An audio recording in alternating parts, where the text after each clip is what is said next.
Hi there, I'm Lance, and I have some really exciting news to share with you.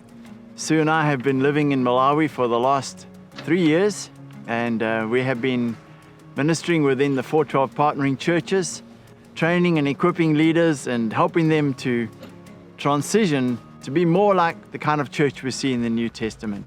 The exciting news that I have is this, is we're going to be relocating from Lilongwe 350 kilometers down to Blantyre, where we will be taking over the leadership of Livingstones Church in Blantyre. The church has been there about 20 years, but over the last year, as we've developed a relationship with them, with their leadership, we felt in God that we would relocate and take over the leadership along with Jonah Zulu, who's already leading the church.